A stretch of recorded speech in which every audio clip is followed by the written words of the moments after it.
নমস্কার, 5টার 5 মিশালি আমি অতনু রয়েছি আপনার সঙ্গে। 5টার 5 মিশালির শুরুতেই এক অত্যন্ত গুরুত্বপূর্ণ সময়োপযোগী সিদ্ধান্তের কথা। কি সেই সিদ্ধান্ত?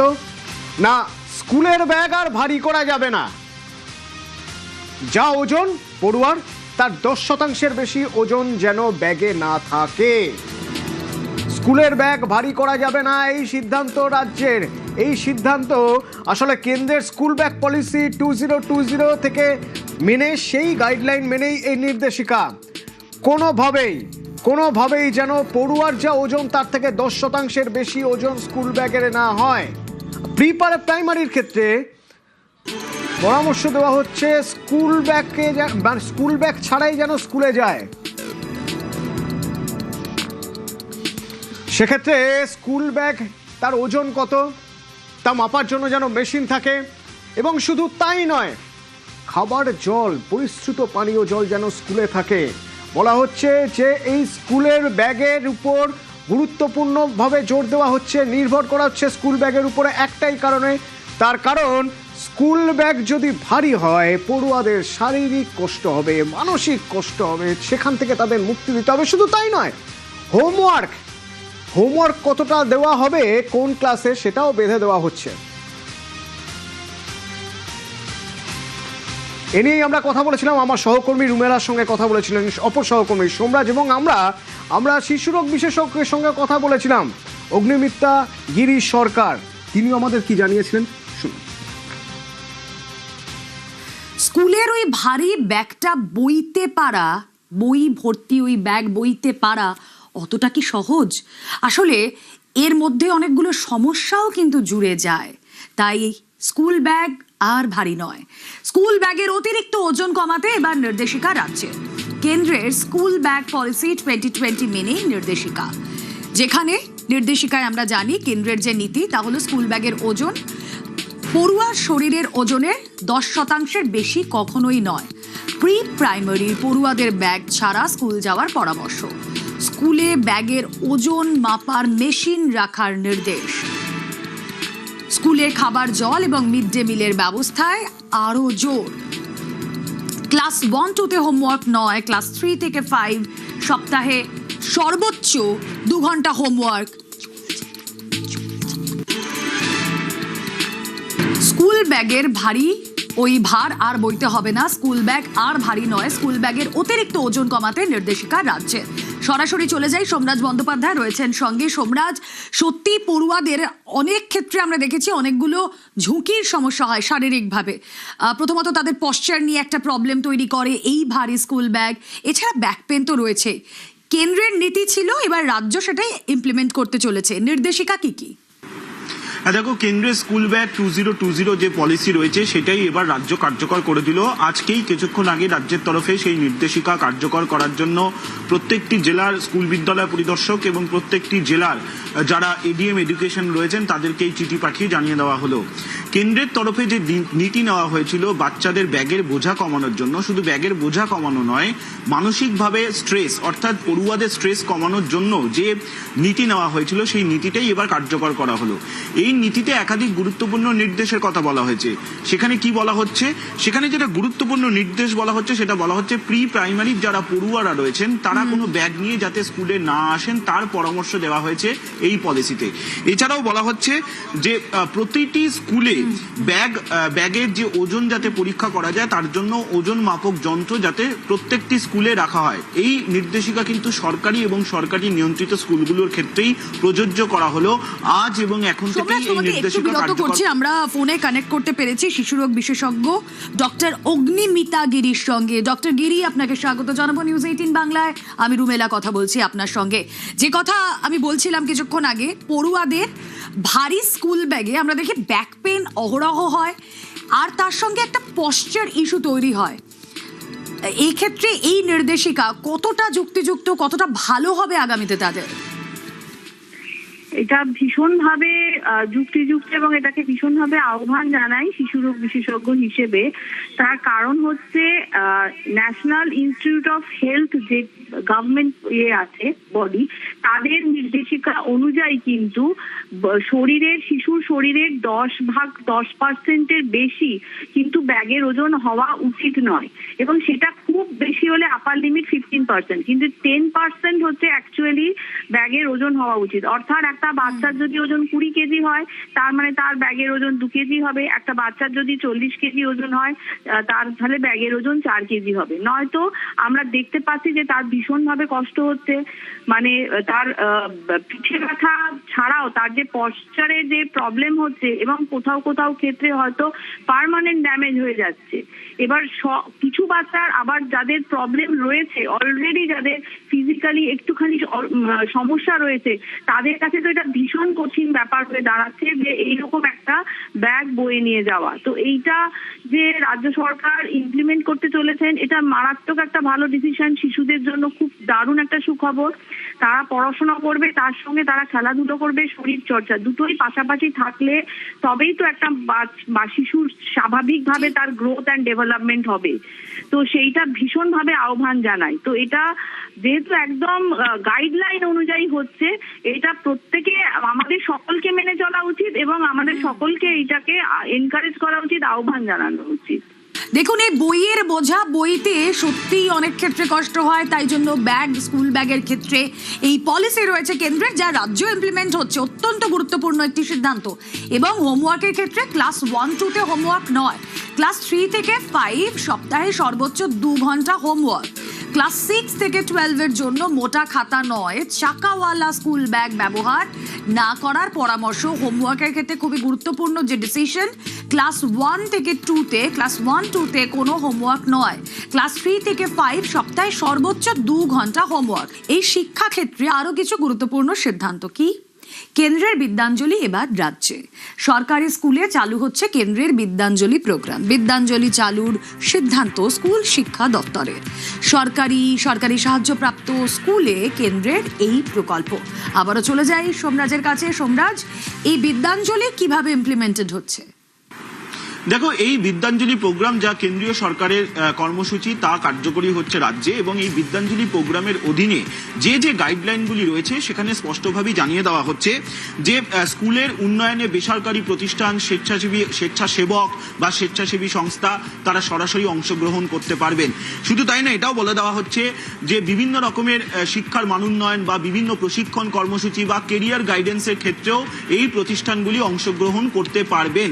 সেক্ষেত্রে স্কুলগুলি সিদ্ধান্ত নেবে যে কোন কোন প্রতিষ্ঠান অংশগ্রহণ করতে পারবে তাদের স্কুলে ছাত্রছাত্রীদের মান উন্নয়নের জন্য বা সার্বিকভাবে বিকাশের জন্য। এক্ষেত্রে স্কুলগুলি বৈঠক করবে, বৈঠক করে কোন সংস্থাকে তারা দায়িত্ব দেবেন সেটা তারা সিদ্ধান্ত নেবেন। এতদিন ধরে রাজ্যের এই স্কুলগুলিতে এই পরিষেবা দেখা যায়নি, যেটা এবার দেখা যাবে, কারণ কেন্দ্রীয় এই নীতি রাজ্যে কার্যকর করা হচ্ছে। ইতিমধ্যেই রাজ্য জুড়ে প্রত্যেকটি স্কুলকে এই নির্দেশিকা পাঠানোর প্রক্রিয়া শুরু করেছে রাজ্যের স্কুল শিক্ষা দপ্তর। অবশ্যই বিভিন্ন সময় সরকারি ও সরকারি নিয়ন্ত্রিত স্কুলের ছাত্রছাত্রীদের কাছে একটা ড্রব্যাক থাকে যে তারা বেসরকারি মাধ্যমে স্কুলের ছাত্রছাত্রীদের সঙ্গে প্রতিযোগিতা দিতে পারেন না অনেক ক্ষেত্রে। তার কারণ বিভিন্ন যে কেরিয়ার গাইডেন্স সংস্থাগুলি রয়েছে তারা অনেক ক্ষেত্রে, বিশেষ করে প্রান্তিক অঞ্চলের স্কুলগুলিতে তারা প্রশিক্ষণ দিতে পারেন না। আর এবারই এই জায়গাটা, অর্থাৎ এই সুযোগটা পাচ্ছে সরকারি ও সরকারি নিয়ন্ত্রিত স্কুলগুলি। তা অবশ্যই সরকারি স্কুলগুলির কাছে সহযোগিতা বাড়বে, এবং অবশ্যই সরকারি স্কুলগুলির এবং সরকারি নিয়ন্ত্রিত স্কুলগুলির জনপ্রিয়তা বাড়বে। ছাত্রছাত্রীদের ভর্তি হওয়ার সুযোগটা, অর্থাৎ যেটা দেখা যায় বিভিন্ন সময় যে সরকারি ও সরকারি নিয়ন্ত্রিত স্কুলে ছাত্রছাত্রীদের সংখ্যা কমে যাচ্ছে, তারা সরকারি স্কুলগুলির উপর আগ্রহ হারাচ্ছে, তার বদলে বেসরকারি স্কুলে চলে যাচ্ছে। এবার সেই প্রবণতাটা অনেকটা আটকানো যাবে বলেই মনে করছে শিক্ষক মহলের একাংশ। ওকে,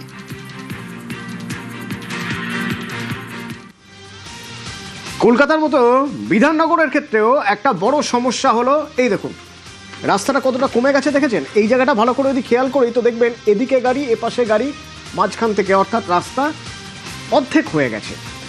তো সল্টলেকের বিভিন্ন রাস্তার এই এক ছবি, সেই ছবি বদলাতে এবার রাস্তায় নেমে পড়লেন বিধায়ক শারদ মুখোপাধ্যায়। বেআইনি পার্কিং রুখতে এবার কড়া পদক্ষেপ শুরু করে নেন। প্রথমেই আর চলে গেলেন এই ব্লকে। এবং এই ব্লকে এই যে রাস্তার উপরে গাড়ি রয়েছে, কাদের গাড়ি, সেই সবের খোঁজ নিলেন।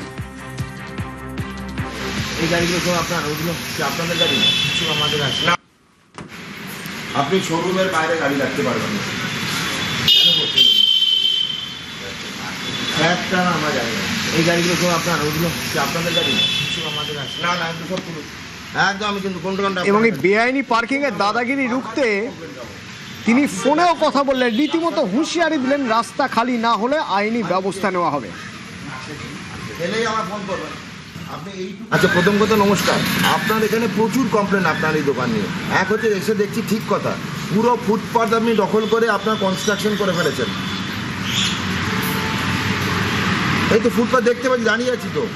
আমার সেটা জানার নেই, আপনি যাই বলুন না কেন, আপনার যে পুরো ফুটপাথ পিলারের থেকে পুরো ফুটপাথ যেন র্যাম্প বানানো আছে, ফুটপাথ তো আপনার নয়। আর আপনার যা গাড়ি আছে এখানে রাখা সব তো করে নিয়ে যাবো, যদি আমরা আনন্দরাইজ পার্কিং দেখি সেটাও হয়ে যাবে। 48 আওয়ার্স টাইম, 48 আওয়ার্স টাইম আপনার র্যাম্প ঠিক করুন, নাহলে বুলডোজার আসবে আর গাড়িও তুলে নিতে হবে। গাড়িটা এখনই গাড়ি 48 আওয়ার্স টাইম, গাড়ির চাই দিয়েছি 10-15 মিনিটের মধ্যে আমি ঘুরে আসছি কর্পোরেশন থেকে। আপনি পার্কিং করাতে পারেন না আপনার গাড়ি, ব্যবসা করছেন, আপনার শোরুমের ভেতরে গাড়ি থাকতে পারে, শোরুমের বাইরে না। বারবার আমার জনগণ কমপ্লেন করলো যে এই দোকানটা যেটা আছে এটা হাঁটতে পারে না। একদম ঠিক কথা, দেখতে পাচ্ছেন পুরো ফুটপাথ অধিগ্রহণ করে ওদের, এটা পুরনো গাড়ি কেনাবেচার একটি দোকান। আমাদের পুরো ফুটপাথটা দখল করে র্যাম্প তৈরি হয়েছে, র্যাম্পটা কম করে 2 ফিটের মতো র্যাম্প, 2 থেকে 2.5 ফিটের র্যাম্প। জনসাধারণের কিন্তু এখানে হাঁটার জায়গা নেই, তো এটা তুলতে বলেছি। উল্টো দিকে ওনারা শোরুমের গাড়িগুলো রাস্তার উপরই পার্ক করেন, সেটা নিয়েও কমপ্লেন এসছে, ওনারা নিজেরা অ্যাকসেপ্ট করেছেন। 6টা মতো গাড়ি আছে, 6-7টা গাড়ি পার্ক আছে, ওটা তুলে নেবেন বলেছে। যা অনথর এই স্ট্রাকচার, প্রথম জিনিস হচ্ছে উনি ভেঙে দেবেন। উনি যদি না হন তখন আমরা কর্পোরেশনকে বলবো। শান্তনু সিনহা বিশ্বাস, সেই পুলিশ অফিসারের যে ঘড়ি, 1 কোটি টাকার ঘড়ি, সেই ঘড়ি যে কে উপহার দিয়েছেন আজও খুঁজে পাওয়া যাচ্ছে না। কিন্তু যা যা খুঁজে পাওয়া যাচ্ছে তার তাক লাগার মতো। হোয়াইট হাউস, কান্দির তার যে পৈতৃক জমি, সেই জমিতে যে বাড়ি বানিয়েছিলেন হোয়াইট হাউস, সাদা ধপধপে বাড়ি, সে বাড়ির ছবি আমরা আপনাদের দেখিয়েছি। কিন্তু দরজায় গিয়ে দেখা গেল তালা। 7 দিন ধরে দরজায় তালা। কে থাকেন এই বাড়িতে? না, হদিশ মিলছে না। তার এক বোন রয়েছেন, তিনিও জনপ্রতিনিধি, কিন্তু তিনিও এ বাড়িতে থাকেন না। তাহলে এই বাড়িতে থাকেন কারা? ইডির তদন্তকারীরা তারা 7 দিন ধরে খোঁজ নিচ্ছেন, কিন্তু এই বাড়িতে কাউকে পাচ্ছেনই না। শেষমেশ দেখা গেল তালা ভেঙেই বাড়িতে ঢোকেন ইডি আধিকারিকরা।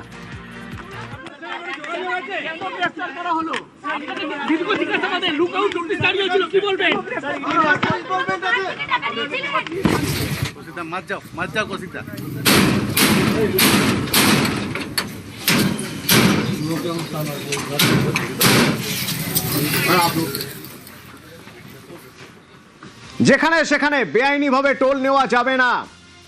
সরকার নির্দিষ্ট জায়গায় টোল নেওয়া যেতে পারে, টোল ট্যাক্স নেওয়া যেতে পারে, কিন্তু সেই যেখানে সেখানে একটা করে কিয়স্ক বসিয়ে টোল সম্ভব না। যদি হয় তাহলে কি হবে দেখুন,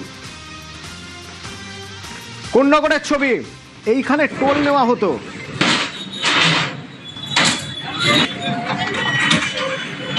দেখুন, এখানে টোল নেওয়া হতো, যে টোল নেওয়া বেআইনি, আইন মেনে এখানে টোল নেওয়া হতো না।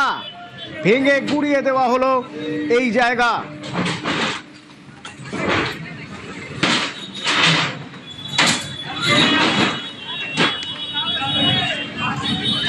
এটা টোল নয়, এটা তৃণমূলের দুর্নীতির প্রাসাদের একটা দরজা ভাঙলাম।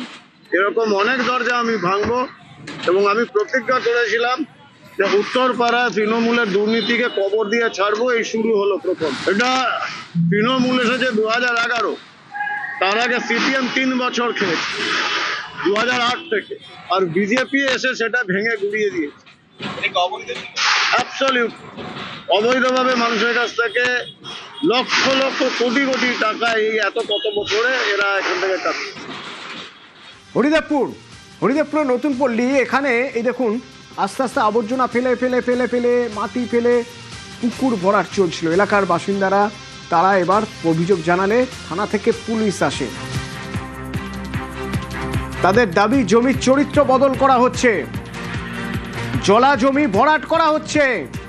এরপরে কি হবে? প্রমোটারি মানে 1993 থেকে আমার কাছে পুরো রেকর্ড আছে। সান্নিক রয়েছেন আমার সঙ্গে। সান্নিক, এই যে অভিযোগ উঠছে, তো জমির মালিক তাকে পাওয়া গেছে, তিনি কি বলছেন? জমির মালিক যিনি, তিনি সরাসরি দাবি করছেন যে এই জমি তিনি কিনেছেন এখানে বাড়ি বানাবেন বলে, তার নিজের বাড়ি তিনি বানাবেন, এবং সেই কারণেই তিনি সেই জমির যে জলাভূমি অংশ আমরা খালি চোখে দেখতে পাচ্ছিলাম সেই অংশ তিনি ভরাট করছেন। তাকে যখন প্রশ্ন করা হচ্ছে এইভাবে তো জমির চরিত্র বদল করা যায় না, কেননা জমি আমরা জানি হয় সেটা বাস্তু জমি নয় জলা জমি, যা বিএলওর রেকর্ডে যেরকম থাকবে সেই রকম বিএলআর রেকর্ড অনুযায়ী সেই জায়গাতে তাকে তার চরিত্র বদল সেভাবে করা আগাম এইভাবে যায় না। তাকে যখন জিজ্ঞাসা করা হচ্ছে তিনি বলছেন এইটা আদতে জলাভূমি ছিলই না, অর্থাৎ তিনি মানছেন না ওটা জলাভূমি। ধন্যবাদ। একেবারেই। আমার 45 বছর বয়স, আমার জন্ম এখানে। এই জায়গাটা তখন কি ছিল? তখন এখানে ছোটবেলায় সব স্নান টান করতাম আমরা। কত বড় ছিল জায়গাটা? এটা মোটামুটি এতটাই ছিল, একটু। প্রথমত আমার এই জমিটা ভরা জমি, ডোবা জমি না, এটা হচ্ছে কোনো অবৈধ কাজও আমি করছি না, আমার এটা শালি জমি। যে মানুষটা প্রতিদিন হেরে যান সেই মানুষটা গতকাল জিতেছেন। সেই মানুষগুলো যারা ঠক্কর খেয়ে এসেছেন তারা গতকাল জিতেছেন। গতকাল ইস্ট বেঙ্গল জিতেছে, গতকাল ইস্ট বেঙ্গল ভারত সেরা হয়েছে, জিতেছে ছিন্নমূলের যাত্রাভিমান।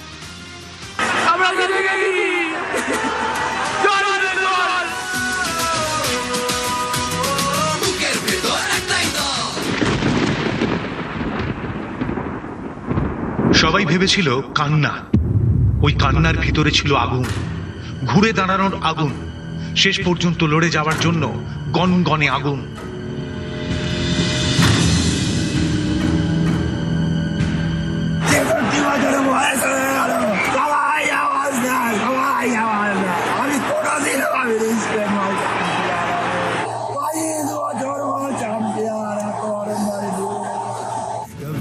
होगी इस चमन पे भी बाहर की नजर, अगर कहीं है स्वर्ग तो उतार ला जमीन पर तू जिंदा है।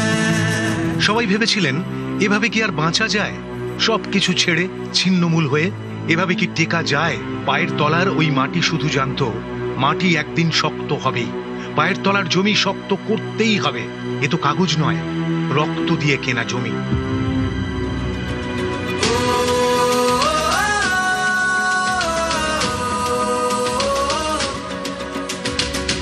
ইতিহাস সাক্ষী হলো, পায়ে পায়ে স্বপ্ন এলো, কাঁটা তার টপকালো ফুটবল, রক্তে ছিল যে লাল, জ্বললো হলুদ মশাল, ফেলে আসা স্মৃতিটা সম্বল।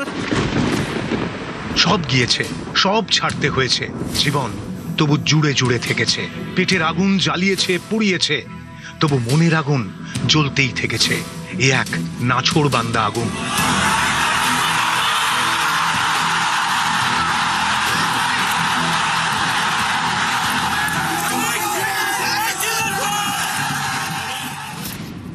ওপারে সব কিছু ছেড়ে দিয়ে খালি হাতে এপারে লাইন দিয়ে, পিঠে কাঁটা তারের দাগ নিয়ে।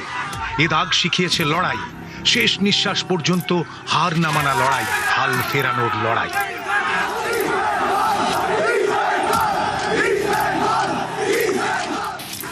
এক একটা মানুষ, এক একটা লড়াই, সবাই মিলে ইস্ট বেঙ্গল। বিজয়গড়ের বুক ছেড়ে ইস্ট বেঙ্গল, বাঘা যতীনের যত্নে ইস্ট বেঙ্গল, বেহালার ব্যালকনিতে ইস্ট বেঙ্গল, ব্যারাকপুরের শিরায় শিরায় ইস্ট বেঙ্গল।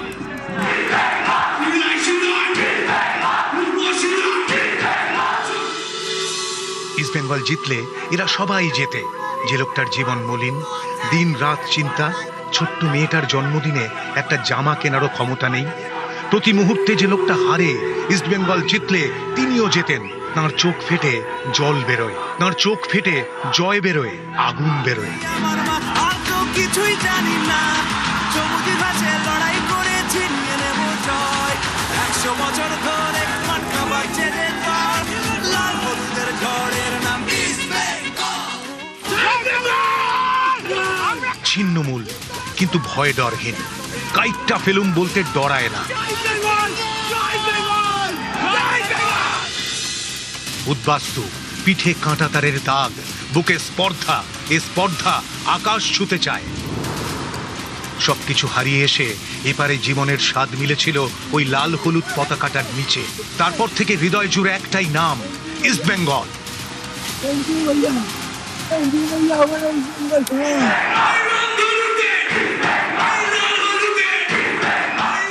হাতে মশাল, বুকে বারুদ, গলা ফাটিয়ে লাল হলুদ।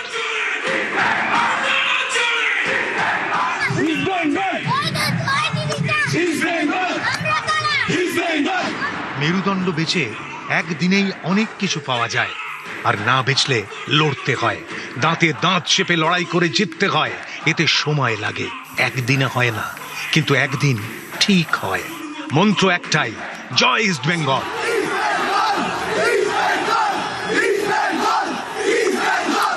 একদিকেতে গোলমার্চের যাচ্ছে ছিঁড়ে চাল, 100 বছর ধরে মাঠটা পাচ্ছে যে দল, লাল হলুদের ঝড়ের নাম ইস্ট বেঙ্গল।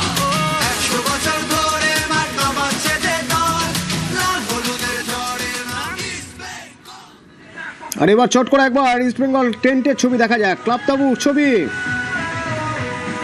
ইস্ট বেঙ্গল ক্লাবে প্লেয়ারদের এআইএফএফ পদক দেবেন, এআইএফএফ এর পদক দিয়েছে, সেই পদকের ছবিও দেখাবো আপনাদের।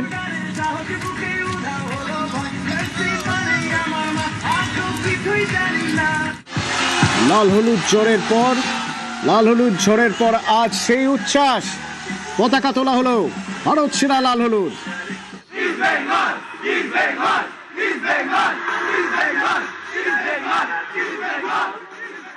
নিউজ ফ্ল্যাশ নিবেদন করছে সাফেদ ডিটারজেন্ট পাউডার। সাফেদ 500 গ্রাম মাত্র 42 টাকায়। আকড় বাক্কড় বম্বে বো। বাড়িতে কোন টিএমটি লাগিয়েছো? মাইথন স্টিল। তোমার উপর ট্রাস্ট করতে পারি। ওকে। স্ট্রং মানে মাইথন স্টিল। নয়াদিল্লিতে আমাদের নজর, তার কারণ নয়াদিল্লিতে মুখ্যমন্ত্রী শুভেন্দু অধিকারীর সঙ্গে প্রধানমন্ত্রী নরেন্দ্র মোদীর আজ বৈঠক। যে বৈঠক অত্যন্ত গুরুত্বপূর্ণ, তার কারণ যখনই রাজ্য আর কেন্দ্রর সমন্বয় হয় তখন রাজ্যবাসী লাভবান হন। প্রচুর আর্থিক প্যাকেজ একটা সুযোগ থাকছে, এখানে সম্ভাবনা থাকছে। একযোগে কাজ করলে আর ঠিক কি সুবিধা পাওয়া যেতে পারে সেই সব নিয়ে কথা হতে পারে আজ। নির্দিষ্টভাবে যদি আমরা একবার বোঝার চেষ্টা করি যে ঠিক কোন কোন বিষয়ে আজ কথা হতে পারে। মৈত্রী রয়েছে সরাসরি আমার সাথে। মৈত্রী, একেবারেই দেখো, যখন কেন্দ্র রাজ্য সহযোগিতার সম্পর্ক হয় এবং তখন রাজ্য আদতে লাভবান হয়, এটা আমরা বিভিন্ন অন্য রাজ্যের ক্ষেত্রে দেখেছি এবং এতদিন পর্যন্ত পশ্চিমবঙ্গে সেটা দেখা যায়নি এবং এবার সেটা হতে চলেছে। এবং বিজেপি সরকারের সূচনার আগেই যখন নির্বাচনী প্রচারে এসেছিলেন তখন প্রধানমন্ত্রী থেকে শুরু করে স্বরাষ্ট্রমন্ত্রী, প্রতিরক্ষা মন্ত্রী, তারা প্রত্যেকে বারবার বলেছেন যে বাংলার উন্নয়নে তারা একজোট হয়ে কাজ করতে চান। এবং আমরা দেখেওছি যে নির্বাচন শেষ হওয়ার পরেই যখন শপথ গ্রহণ করছেন তারপরেই 45 দিনের মধ্যে একের পর এক গুরুত্বপূর্ণ সিদ্ধান্ত নিতে শুরু করেছেন। এবং আজকে যখন 15 দিনও হয়নি শপথ গ্রহণ করেছেন শুভেন্দু অধিকারী, তখন যখন প্রধানমন্ত্রীর সঙ্গে তিনি দেখা করবেন তখন নিঃসন্দেহে রাজ্য লাভবান হতে পারে। সেক্ষেত্রে দাঁড়িয়ে রাজ্যের আর্থিক যে অবস্থা, অর্থনৈতিক অবস্থা রয়েছে সেই বিষয়ের কথা মাথায় রেখে কোনো বিশেষ অর্থনৈতিক প্যাকেজের কথা নিয়ে আলোচনা হতে পারে। বাংলার শিল্প একটা গুরুত্বপূর্ণ জায়গা, সেক্ষেত্রে দাঁড়িয়ে প্রধানমন্ত্রীর কাছে কিছু আবেদন শিল্প সংক্রান্ত বিষয় করতে পারেন রাজ্যের মুখ্যমন্ত্রী শুভেন্দু অধিকারী। এবং তার পাশাপাশি এতদিনে, অর্থাৎ এই যবে থেকে তার সরকার শপথ গ্রহণ করেছে তারপর থেকে এখনো পর্যন্ত কি পদক্ষেপ তারা নিয়েছেন, কি পদক্ষেপ ইতিমধ্যেই তারা করে ফেলেছেন, তার কারণ প্রধানমন্ত্রী তিনি একেবারে জয়ের দিন তিনি ঘোষণা করেছিলেন যে 45 দিনের মধ্যে তারা একের পর এক রিফর্ম করবেন। ফলে সেখানে দাঁড়িয়ে প্রথম 15 দিন বলা যেতে পারে আর কিছু দিনের মধ্যেই চলে আসবে, 24 তারিখই হয়ে যাবে প্রথম 15 দিন। ফলে প্রথম 15 দিনের মধ্যে কতটা কাজ করতে পারলেন শুভেন্দু অধিকারী সেই বিষয়েও আমার ধারণা বিস্তারিত তুলে ধরবেন তিনি প্রধানমন্ত্রীর কাছে। তবে নিঃসন্দেহে আজকের যে বৈঠক, আজকে বিকেল 4টের পরে প্রধানমন্ত্রীর সঙ্গে শুভেন্দু অধিকারীর যে বৈঠক রয়েছে সেই বৈঠক কিন্তু অত্যন্ত তাৎপর্য হতে চলেছে। আমি একটু জেনে নিতে চাইবো তোমার থেকে, আজকের এই বৈঠকের দিকে তো আমাদের নজর থাকবেই, পাশাপাশি অমিত শাহর সঙ্গে যে বৈঠক হয়েছে শুভেন্দু অধিকারীর, সেখানে কি মন্ত্রিসভা সম্প্রসারণ নিয়ে কোনো কথা হয়েছে বা সেখান থেকে মন্ত্রিসভা সম্প্রসারণ প্রসঙ্গে কোনো ইঙ্গিত পাওয়া গেছে কি? দেখো, এখনো পর্যন্ত যেটা আমরা জানতে পারছি যে 27 তারিখের আশেপাশে মন্ত্রিসভার যে সম্প্রসারণ সেই কাজটা সেরে ফেলতে চাইছেন কেন্দ্রীয় বিজেপি, এবং ইতিমধ্যে একটি খসড়া তালিকা প্রস্তুত হয়ে গিয়েছে।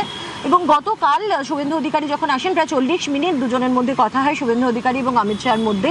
এবং সূত্র মারফত আমরা জানতে পারছি যে সেখানে ক্যাবিনেট সম্প্রসারণের বিষয়েও কিন্তু কথা হয়েছে বলে আমরা এখনো পর্যন্ত আমরা সূত্র মারফত সেরকমই খবর পাচ্ছি। এবার সঙ্গে থাকো, একাধিক কর্মসূচি রয়েছে আজ, তার মধ্যে রাষ্ট্রপতি উপরাষ্ট্রপতির সঙ্গে সৌজন্য সাক্ষাৎও রয়েছে মুখ্যমন্ত্রী শুভেন্দু অধিকারীর, তো সেদিকেও আমাদের নজর থাকবে। ঠাসা কর্মসূচি বলা যেতে পারে আজ দিল্লিতে মুখ্যমন্ত্রী শুভেন্দু অধিকারীর, এবং ঠাসা কর্মসূচি। এই কর্মসূচির মাঝে আরও একটা গুরুত্বপূর্ণ জায়গা যে মুখ্যমন্ত্রীর সঙ্গে প্রতিরক্ষা মন্ত্রীর বৈঠক হয়েছে।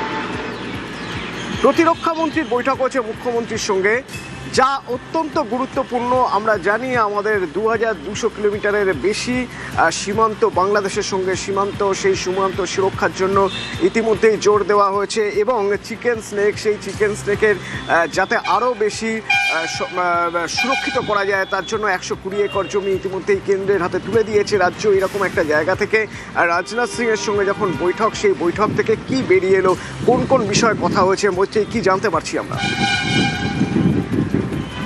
দেখো, রাজনাথ সিং এর সঙ্গে বৈঠকের সময় খুব স্বল্প ছিল, মিনিট 15-র কিছু বেশি সময়, মিনিট 15 থেকে মিনিট 20 মতো দুজনে কথা বলেন, এবং সেখানে সৌজন্য সাক্ষাৎ তো ছিলই, তার পাশাপাশি পশ্চিমবঙ্গের যে অবস্থান রয়েছে, খুব স্বাভাবিকভাবে পশ্চিমবঙ্গের জিওগ্রাফিক্যাল পজিশন ভারতের জন্য স্ট্র্যাটেজিক্যালি খুব ইম্পর্টেন্ট, এবং এতদিন পর্যন্ত যে পূর্ববর্তী রাজ্য সরকার ছিল তার তরফ থেকে প্রতিরক্ষা ক্ষেত্রে সহযোগিতা পেলেও ততটা সহযোগিতা কেন্দ্রের তরফ থেকে মেলেনি। কিন্তু এখন সেখানে বিজেপি সরকার রয়েছে, ফলে এক্ষেত্রে দাঁড়িয়ে প্রতিরক্ষার ক্ষেত্রে অনেক গুরুত্বপূর্ণ ভূমিকা পশ্চিমবঙ্গের রয়েছে, এবং সেই ভূমিকা পালন করতেই কিন্তু আগামী দিনে দেখা যেতে পারে। সে বিষয়ে প্রাথমিক কিছু আলোচনা হয়েছে প্রতিরক্ষা মন্ত্রীর সঙ্গে রাজ্যের মুখ্যমন্ত্রী, তেমনটাই কিন্তু আমরা সূত্র মারফত জানতে পারছি। অতনু, ধন্যবাদ মৈত্রী।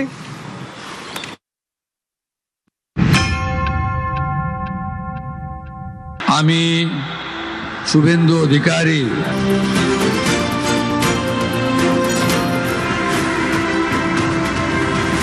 বাংলায় ডাবল ইঞ্জিন সরকার, ভয় নয় ভরসার প্রতিশ্রুতি দিয়ে পশ্চিমবঙ্গে ক্ষমতায় এসেছে বিজেপি।